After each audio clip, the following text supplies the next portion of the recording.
This is CBC Here and Now. I not only needed your scraper this morning, but also your shovel in parts of the province today. It's unique.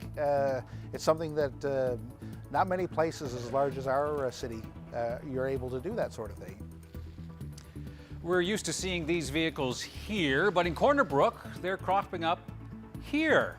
Why downtown driving looks very different. Good evening and welcome to Here and Now. I'm Anthony Germain. And I'm Carolyn Stokes. The Innu Nation is pushing for Perry Trimper's immediate resignation. For the second time in a year, the MHA has apologized for comments the Innu call racist. Most recently saying homeless people in Labrador choose a risky lifestyle. Trimper won't be running in the next election. He also gave up some of his legislative duties, but the Innu Nation wants Trimper out and out now. It also wants Premier Andrew Furey to take a stand. I would like to see improvement. I would like to see him stepping up and say, we're going to remove Perry Trimper. And I would like to see the anti-racism working group to move forward. And with Perry Trimper in the seat, it's not going to go any further. Well, despite calls for him to resign, Perry Trimper isn't budging. He plans to stay on to serve constituents until the next provincial election. When asked yesterday, the Premier said it was Trimper's decision not to run again, and today Furey stayed silent. Here and Now's Mark Quinn has more. Two key players in this whole affair are avoiding cameras today. Perry Trimper and Premier Andrew Furey were both in the House of Assembly this afternoon, but both declined requests to speak with reporters today. Instead, Trimper sent a statement thanking people for the support they're giving him and saying, "I look forward to continuing to assist my constituents until the writ is dropped." The Progressive Conservative Party's leader says outrage over Trimper's racist comments are a threat to Indigenous reconciliation, and he strongly criticized Furey for not addressing it publicly. The Premier of the province will not be accountable by coming out and fielding press questions while this is going on. That is a disgrace. It meant other Liberal MHAs were left to answer questions about Trimper's membership in the Liberal caucus. I know Mr. Trimper was parliamentary assistant to the Premier and to me. He's removed himself from those parliamentary duties. He's indicated he will not be running again. So as far as I'm concerned, the case is closed. Liberal MHA Andrew Parsons wasn't ready to say if he believes Trimper should leave caucus. Well, I would just say that I'm one part of a Liberal caucus. I haven't had a chat with my caucus mates, and I like to think that before I make any decision or give any answer, I would have a discussion with all the people involved rather than just spout off something without giving it due consideration. Members of the Innu Nation say this affair is threatening its relationship with the provincial government. We raised that with the Premier Furey, and if they allow to have Trimper in in his seat, then we're not going to go very far if he continues to have his seat. In a statement sent to CBC late this afternoon, the Premier said, "I spoke with Innu Nation Grand Chief Etienne Rich this morning, and we agreed that we have a good dialogue we plan to maintain. We continued a conversation about moving forward with cultural sensitivity training throughout the government." Mark Quinn, CBC News, St. John's. We'll have more on this conversation a little later, including what the Innu want to see from our province's politicians.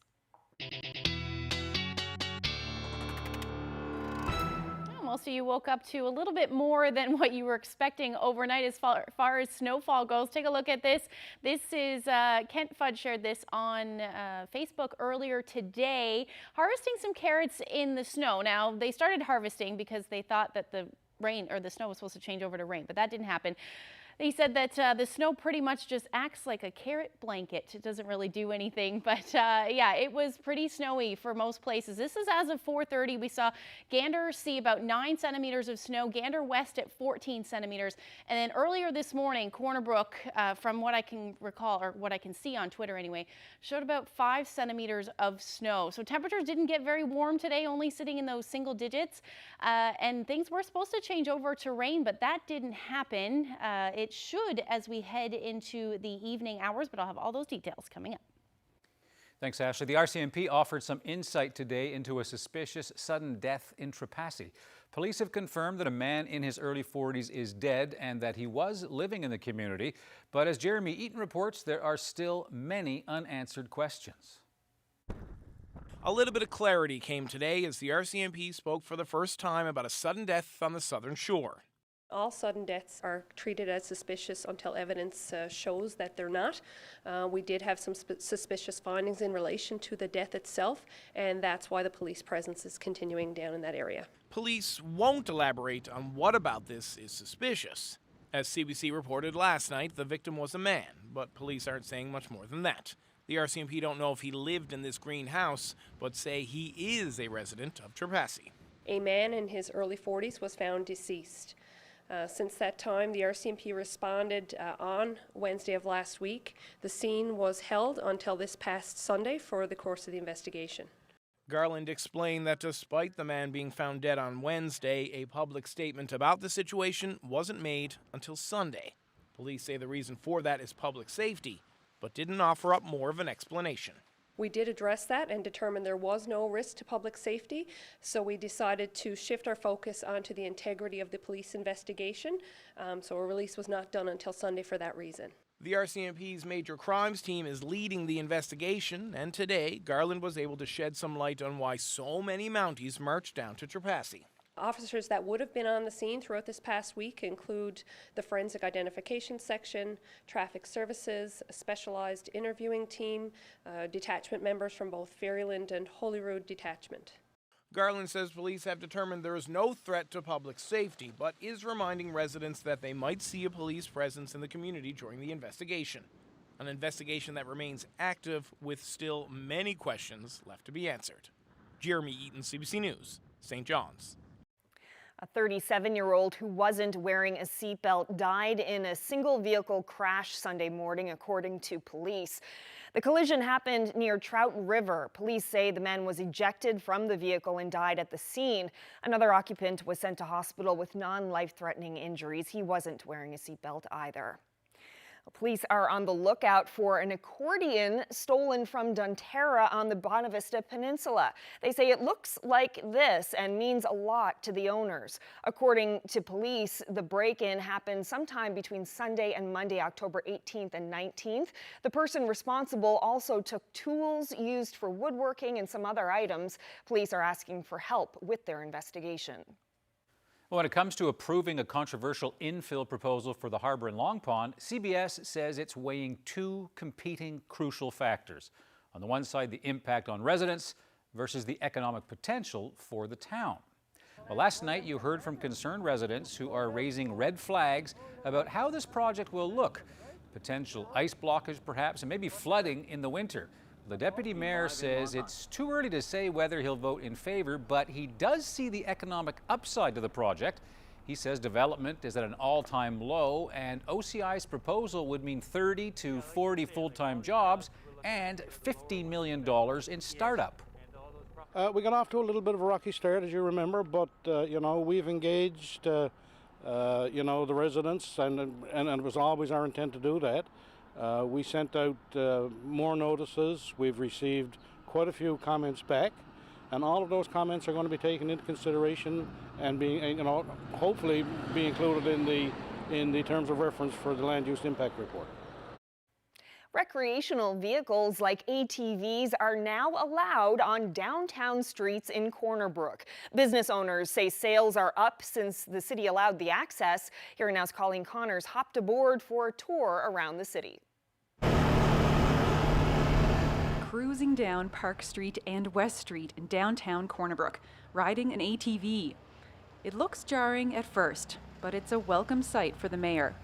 Yeah, my office is right there on Main Street, and I often see caravans of side-by-sides and quads going by, and it's great to see because it means dollars for the community. The city approved it in 2019, adding extra streets this year. Four-wheeled recreational vehicles are allowed on designated routes from 7 to 10, June through October. It all started to give access to the province's trails systems, but now riders are stopping within the city at restaurants, hotels, and shops like the Greenwood Inn and Suites. We've seen an increase, and mostly from the island itself, but once the Atlantic bubble opened up, we've seen ATVs from Nova Scotia. Rumboldt says riders like the hotel's underground parking. And I already have a group of 30 coming from Nova Scotia already for next August. ATVs are allowed on roads near the waterfront to connect to the trails like this one, a route that Craig Borden knows well. He sells ATVs and side-by-sides at his shop, Rugged Edge, and he sold a lot of them during the pandemic to new types of customers. I love to see it. It's been, they're welcome in our town. Business is really neat, especially what we got going on right now. Borden really pushed the city to make this happen.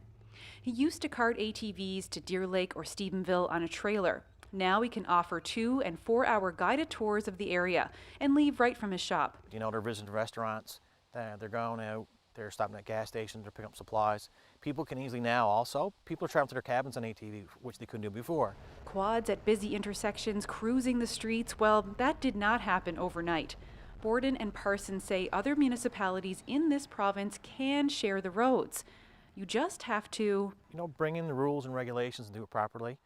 Be patient and try to work with your local municipalities and ATV or snowmobile riding groups. It's important to take baby steps. So we started with one single route with very easy to follow rules, and as people got used to that, I think it's possible to expand, but you can't expand too quickly, and you can't have a free-for-all. You've got to be able to enforce rules. The mayor says most people are following the rules, and he hopes to expand the program and include more routes next year. For now, ATVs are allowed on downtown roads until the end of October, and again starting next June. Colleen Connors, CBC News, Corner Brook.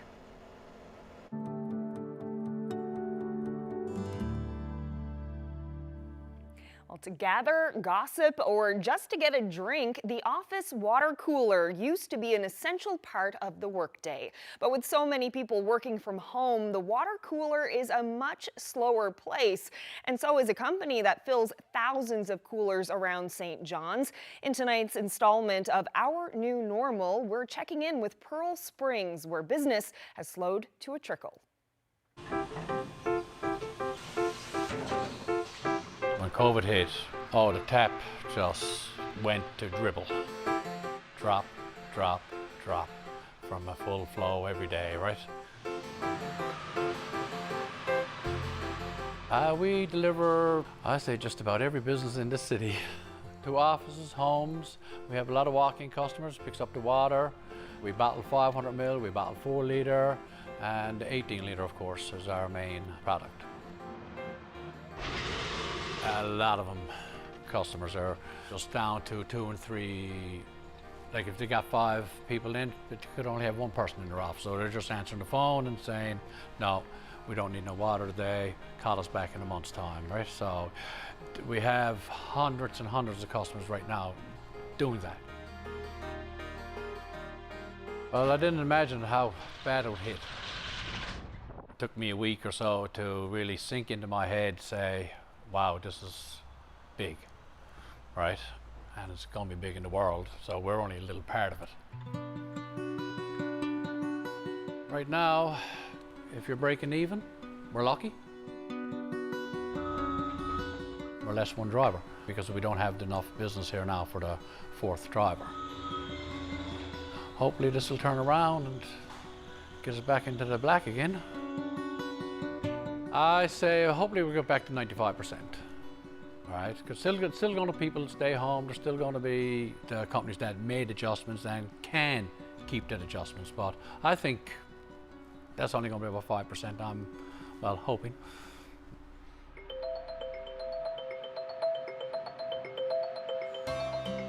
Every week we're putting back 10, 20, 30 customers coming back into our system, right? So now we are slowly getting them back, slowly but surely.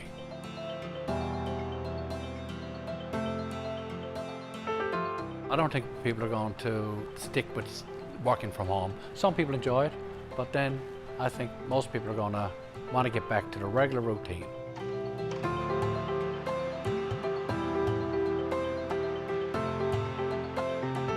We're all social people, all of us are social people, so I mean, the phone and Zoom just don't cut it. The socialism, we need the socialism, we need the interaction, we need this in our lives.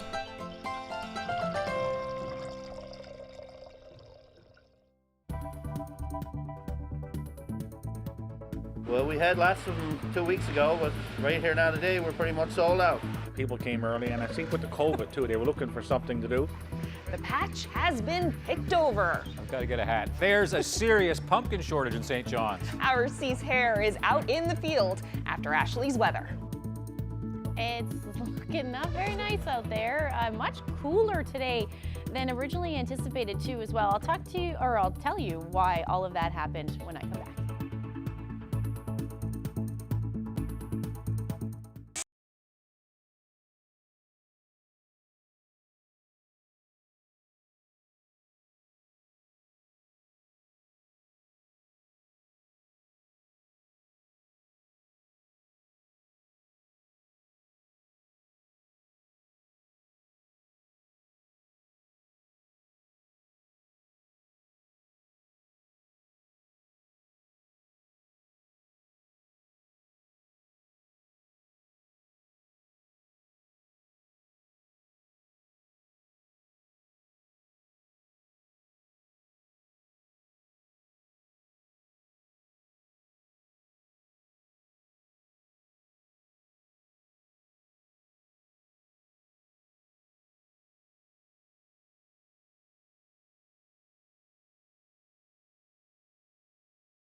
Welcome back. An elementary school principal accused of assaulting students with disabilities is defending himself.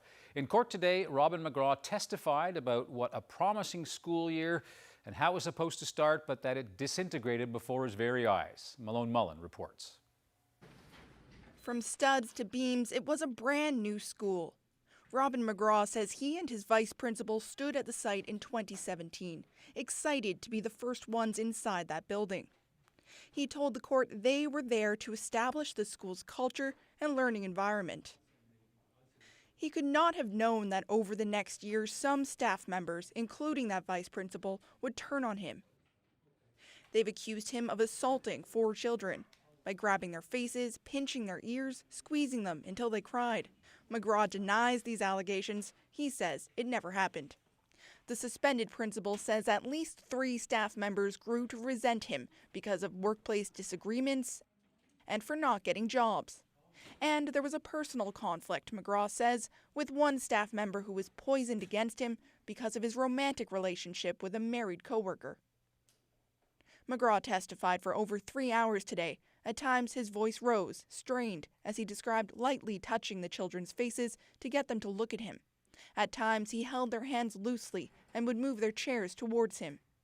He denied squeezing a child, saying he used what's called a CPI hold, placing the child's wrist across his chest until he calmed down.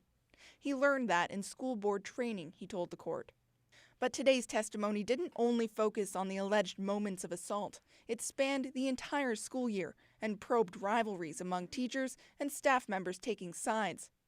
Those staff room divisions are a recurring theme throughout this trial. McGraw says his hopes for a thriving school community were dashed soon after he started a relationship with a colleague. Then coworkers started bad-mouthing and snubbing him. His hopes for the school were ruined, a place of promise that he was forced to leave. Testimony continues tomorrow. Malone Mullen, CBC News, St. John's.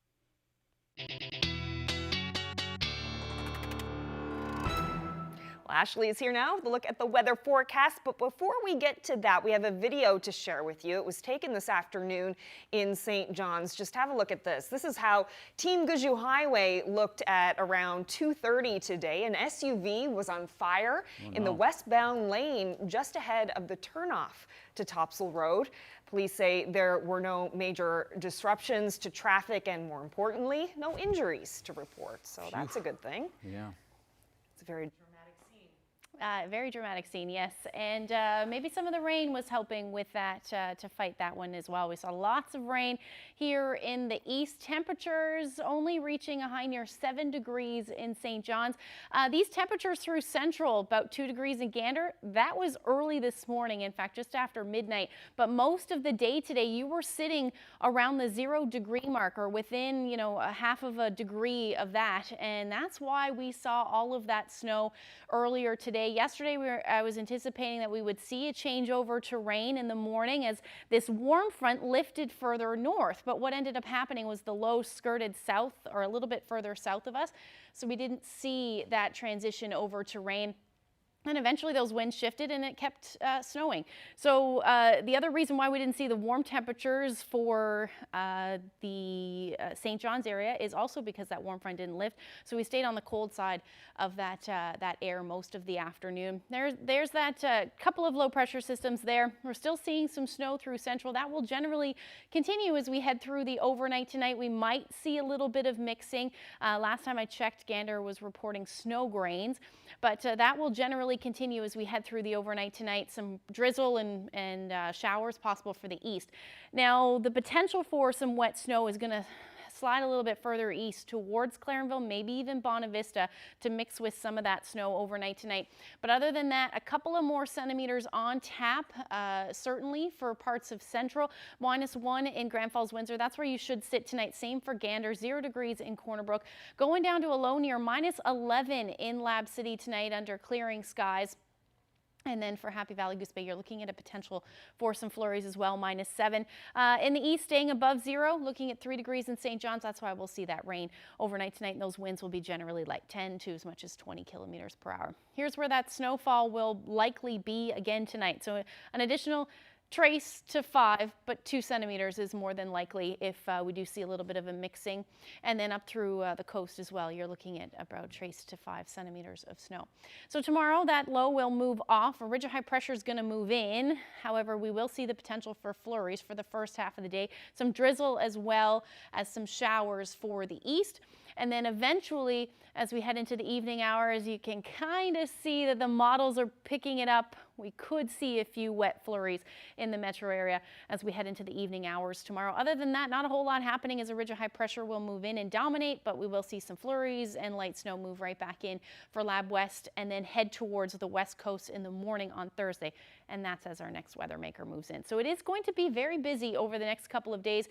Here's where our temperatures should be sitting. So not much movement, 4 degrees in St. John's. Those winds will shift from northeasterlies to northwesterlies, and that will be the case pretty much across the board. So northwesterlies for the west coast as well, 20 to 40 kilometers per hour. Some sunshine down for the south coast into the afternoon, and then some peaks of sun as well as the flurry activity ends in the morning through central. Up through Labrador, you're looking at sunshine as well. Happy Valley, Goose Bay, -1, -5 in Lab City again as that snow moves in with south-southwesterlies about 20 to 40 kilometers per hour. So like I said, looking a little bit unsettled as we head through the day on Thursday as well. Another area of low pressure moves in. We're going to see some showers and or rain, flurries again, or light snow. Certainly in the higher elevations on Thursday, things are staying chilly. So the potential for that flurry activity will continue pretty much through the day on Thursday, even into Friday. That's when we're going to watch the next system. So this is what is now Hurricane Zeta. That's going to head south of us, which will be post-tropical at this point on Friday. Figuring out just where that goes right now is what's going to determine what happens on Saturday. But it is looking like it's going to be that cold air filtering in with that potential for some flurries through the day. So here's where you should be sitting temperature-wise on Thursday. 5 degrees for St. John, single digits pretty much across the board and unsettled through the day. And then up through Labrador, mainly snowy, so 2 degrees rather for Happy Valley, Goose Bay, -1 for Lab City, and then into Friday. Again, those temperatures dipping even more so back to 0 or even 3 degrees across the board, -1 in Happy Valley, Goose Bay, and Nain. You'll be hovering around the 0-degree mark. So right now, Saturday for Halloween is looking chilly and more than likely going to see some flurries in the evening hours potentially, depending on how close Zeta gets, and then, or at least the remnants of Zeta gets. And then Sunday, we're looking at about 5 degrees with some sunshine. Through Central, similar forecast. You're looking at single-digit temperatures as we start the day on Saturday, and then into Sunday back to those mid-single digits. Same thing for Western Newfoundland, and then up through Labrador. Generally quiet through the weekend, except into Sunday when we'll see another system roll through, and you show sit around 3 degrees. Wanted to show this great shot of high surf. Eugene sends us lots of photos, and this one is just as lovely. Thank you so much for sharing that. If you have any weather photos to share with us, send them to nlphotos@cbc.ca. Another great one, Eugene. Well, first it was hand sanitizers, then toilet paper. And now it seems the great pumpkin shortage of 2020 is upon us. With only a few days to go before Halloween, many people in St. John's are scrambling to find pumpkins. Here now, Cease Hare has more. It's really not a big mystery as to where all the pumpkins are. It has to do with a combination of things. Good luck, good timing, and unlike today, good weather. 2 weeks ago, there were lots here at Gracie's Garden, but now the place is sold out. And Farmer Tom Williams is the one delivering the bad news. It is a little bit hard to say we have no pumpkins left. I'd like to have another 1,000 to go pick. I'd even pick them in the rain, but they're not there to pick. Williams planted more pumpkins than normal this year, an extra 1,000, for a total of 5,000. The gamble paid off, he believes, for a couple of reasons. I guess it's the Dominion strike, but I don't know. People at home, my fields are empty for pumpkins anyway. Over in Conception Bay South, at the end of Fagans Road near the shoreline, folks looking to buy the orange gourd for doorstep decoration are also out of luck. Taylor's large pumpkin patch is empty, and they started selling October 1st. People came early, and I think with the COVID too, they were looking for something to do. So the weather, the early weekends in October, the weather was really cooperative for our location. Not like a day like this. We're really based on the weather. So if the weather is good, people came out, and they came out really came out and supported local, and it was good. Taylor says he had a great growing season with good numbers and good color. And luck, he says, was on his side. Normally they would sell 1,800 pumpkins to children who visit on school field trips. But due to COVID-19, they only had one field trip. Despite that, they still sold out. So the advice for next year, if you want to make sure you get your pumpkin for Halloween, is to do your shopping just a little bit early. Cease here, CBC News, Kelligrews. Well, I'm not sure about the pumpkin supply, but on the other side of the country in Vancouver, they may not have the numbers of pumpkins over there either, but they've definitely got size. Deborah Goebel explains. We peek over the back gate and we see everything secretly covered. Every year at this time it happens. We just see just kind of shapes of things getting bigger and bigger. Oh, Jeff's at it again. Jeff Peltier, also affectionately known by another name in this North Vancouver neighborhood. We say the pumpkin guy. Because for 6 years now he's been growing them in his backyard. But his are not your everyday Halloween pumpkins. So has this been splitting naturally just because of... You want to go see it? It's very big. Size and girth are what matters in the competitive pumpkin world. In this case, yes, the bigger the better. It's pretty cool. I'd like to try to grow one, actually. But you better know, pumpkin people take this hobby very seriously. There's a site actually, and I think it's called pumpkinfanatics.com, but it contains the genetic lineage of every pumpkin that's been entered in competition. So this one's after my grandmother. It's named Muriel. Muriel weighs in at 923 pounds, not as hefty as some of Jeff's previous contenders. Still, Muriel's no slouch. She's solid. Whoa, that is strong. How do you even weigh that? Wouldn't that like break the scale or something? This year, because of COVID, there's no pumpkin competition. So we thought, let's just do it in the front yard, and it's been great for the neighborhood. You know, they actually get to come and see them. Did he roll it out here, or is this where he grew it?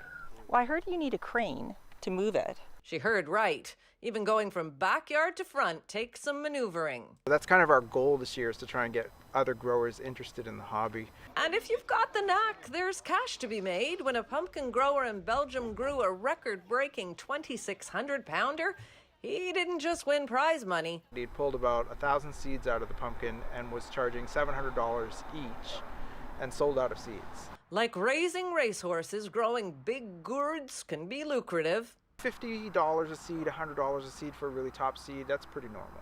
600 square feet of good dirt. That's all you need to get started, says Jeff. I often say to people, I've never seen someone go buy a giant pumpkin without smiling. Can you make a scary face? Deborah Goebel, CBC News, North Vancouver.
Innu leaders want MHA Perry Trimper to resign. Twice in the past year, Trimper has been criticized for comments about Labrador's Indigenous community.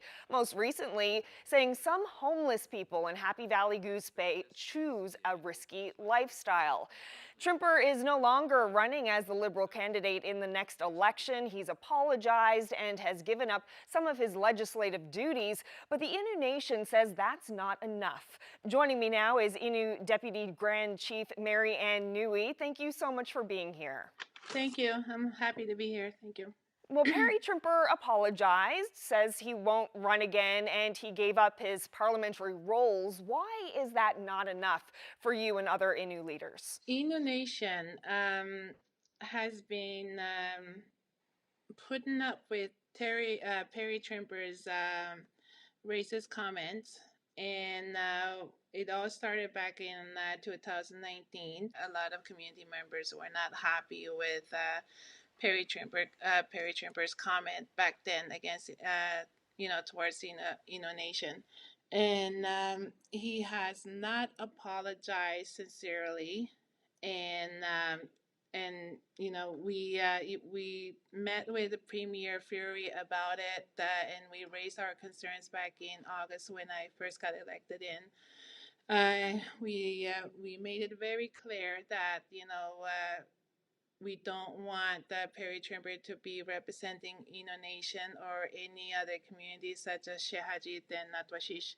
He heard us very clearly, and the conversation didn't go further other than after we explained what we were asking. And now the second one, the second apology is not, I look at his second apology is not very sincere either to other Indigenous groups. Why do you think it wasn't sincere? What more could he have said to convince you? Perry Trimper was given a second chance to make things right.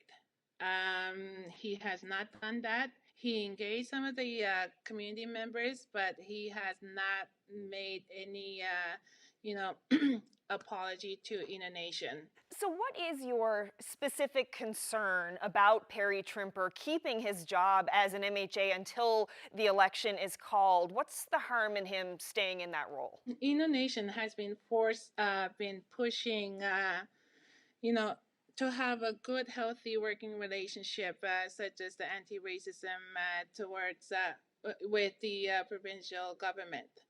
And we raised that with the Premier Fury, and if they allow to have Trimper in in his seat, then we're not going to go very far if he continues to have his seat. Well, Deputy Grand Chief Mary Ann Newey, thank you so much for your time.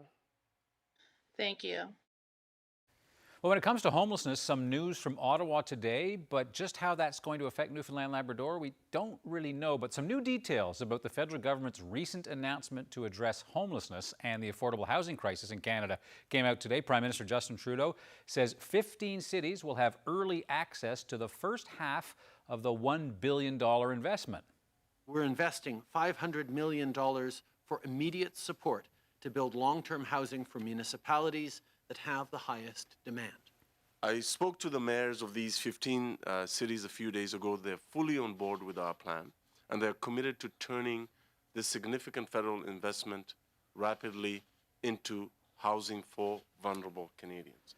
Social Development Minister Ahmed Hussein says the money will go to some big cities in the next few days, and the remaining $500 million will be set aside for projects that are based on the needs of provinces, territories, as well as Indigenous communities.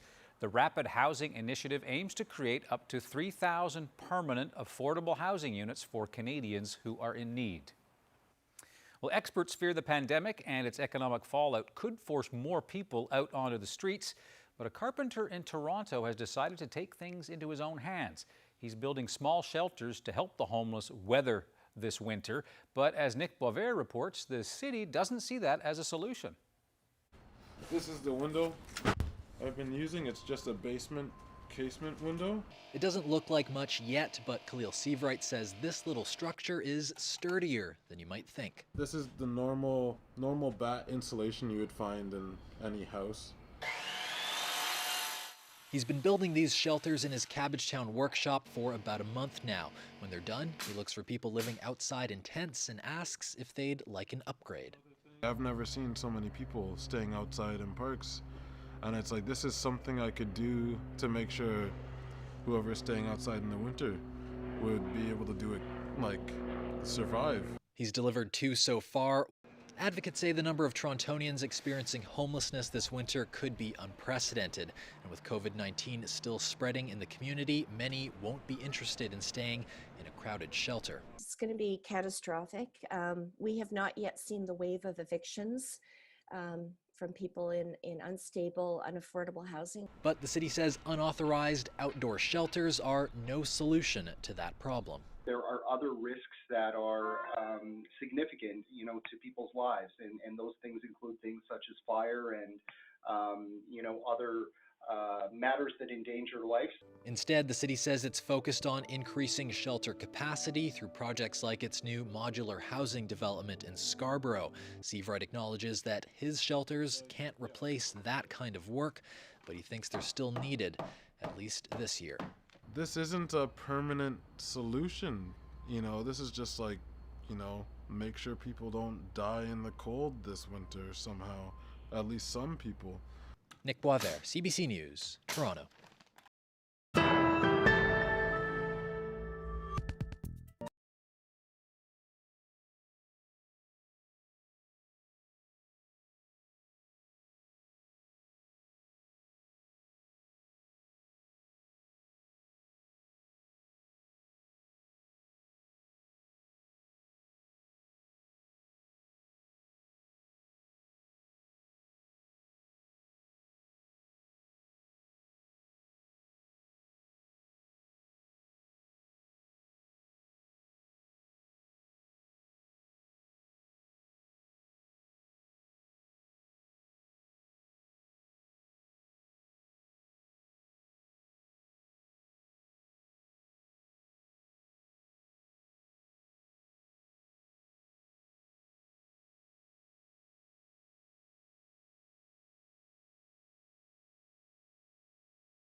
Welcome back. A well-known businessman from central Newfoundland passed away this week at the age of 103.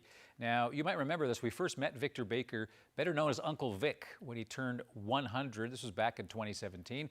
The CBC was also there for his final birthday earlier this year. Now, Uncle Vic was known for his love of dance as well as having a good time. So we thought we'd bring you an excerpt from how our reporter, Garrett Barry, covered Victor Baker's big birthday bash back in March.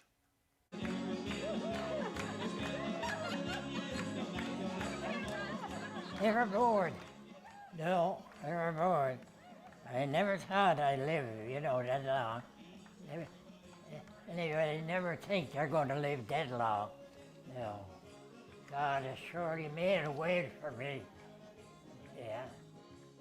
I was born in Lauriston, but I was only 2 years old when I left there.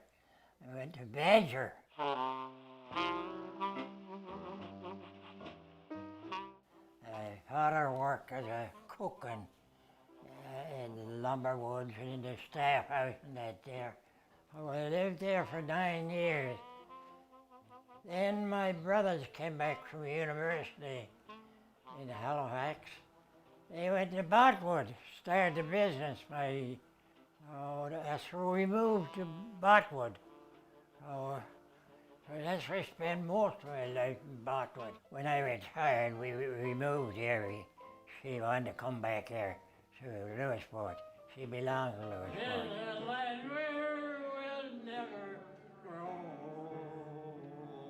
He's a friend to everybody, I think, and he's very lovable. And if you're down when you visit Victor, you'll feel up before you leave. He just cheers you up.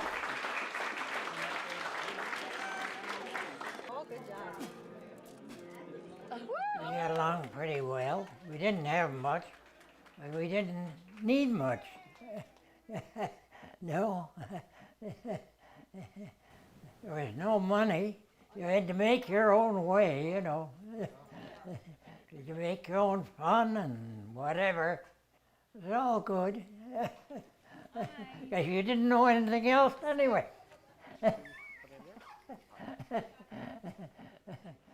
We're ready if you are. Yeah. Bye. Bye. A great life. A funeral for Uncle Vic will be held in Lewisport tomorrow.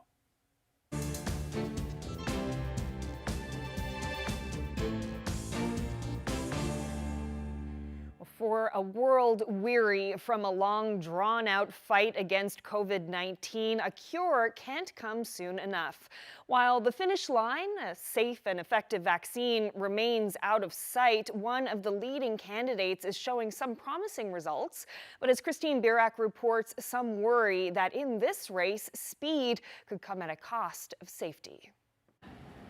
In a world desperate for good news, a drug company manufacturing doses of a leading COVID vaccine says it's showing signs of promise, especially in older adults. The fact that they're getting a decent immune response in older populations is obviously good.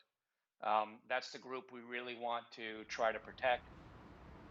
Tens of thousands worldwide have been injected with the Oxford University vaccine or a placebo as part of their phase 3 clinical trial. Citing early results, drug maker AstraZeneca is suggesting the vaccine is prompting the immune system to attack this coronavirus and with fewer adverse reactions than expected.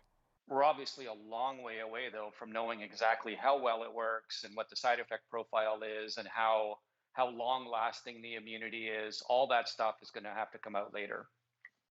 But AstraZeneca's approach seems to differ from another leading vaccine maker. Moderna is saying with 2 months of trial data demonstrating safety and efficacy, it plans to file for emergency use authorization for its vaccine as early as late November, early December.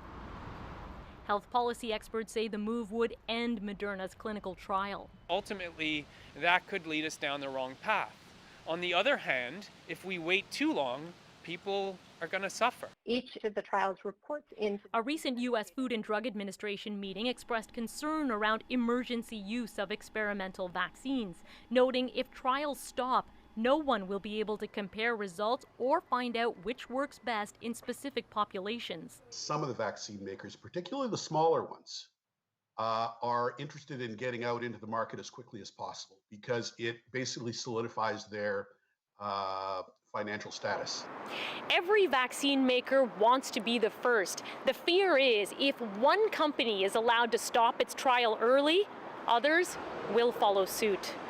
Christine Burak, CBC News, Toronto.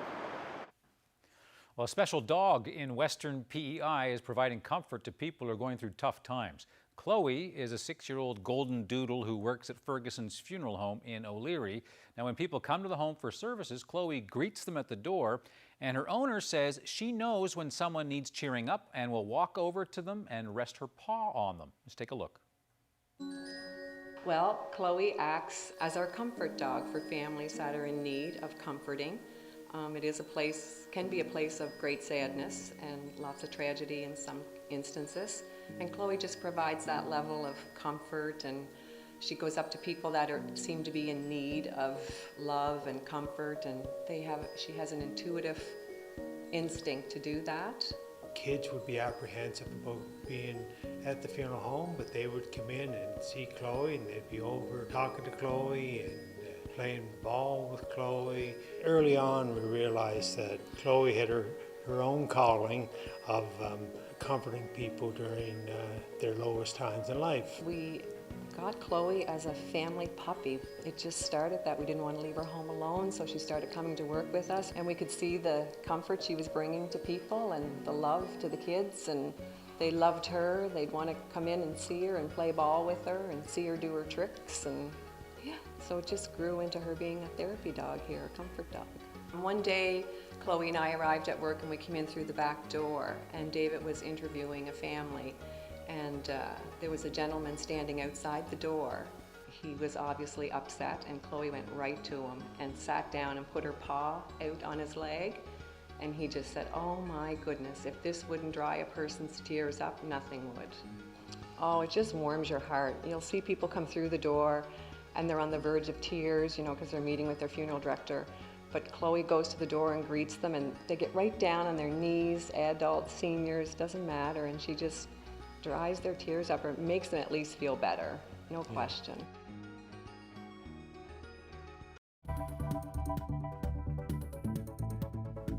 A simple mistake by an Ottawa baker Turned into a sweet tale of community kindness. Find out about the Newfoundland and Labrador connection. That's next.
Hey, it's Aoife. Farai. And Columbus. And we're three really good friends who really love to eat.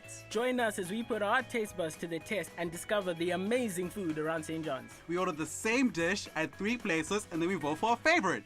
Let's get stuffed!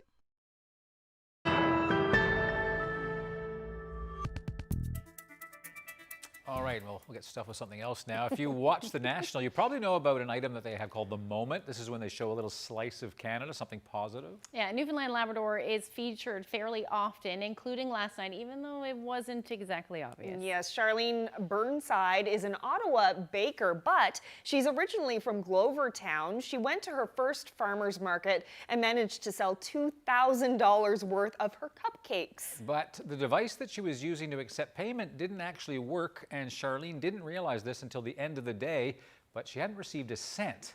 So here's what happened.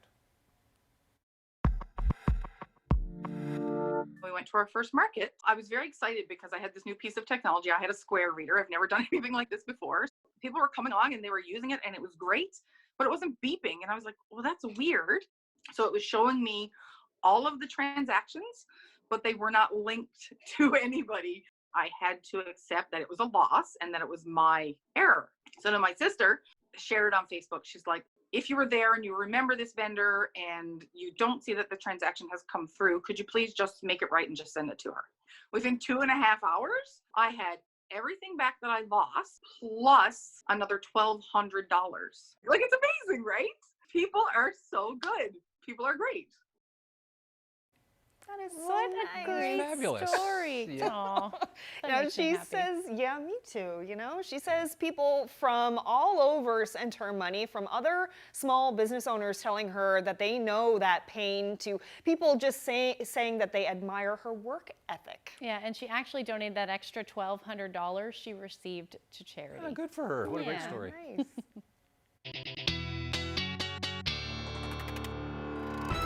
Well, if you liked today's weather, there's lots more where that came from as we head through the day tomorrow. We're looking at the potential for some flurries to start, some showers possible across the eastern portion of the island as well. And as we head into the evening hours, it's looking like we could see a few flurries here in the metro area. Temperature is not much different from today, 1 to 4 degrees. Those winds will shift from northeasterlies to northwesterlies and about 20 to 40 kilometers per hour. Looks like a lovely day up through Labrador. -4 in Nain, -1 in Happy Valley, Goose Bay, but we'll see those showers, or rather flurries, move back in for Lab City through the day. Soon time to Yeah. break out the parka. It does make you just want to chill. You can always feel when November is coming, right? November's got that. Smell it. Hey, Yeah. the first half of October was stunning. Yes, we were really spoiled. We We've been really spoiled, were. So yeah. it's about time. Thanks for watching, everyone. Good night. Good night.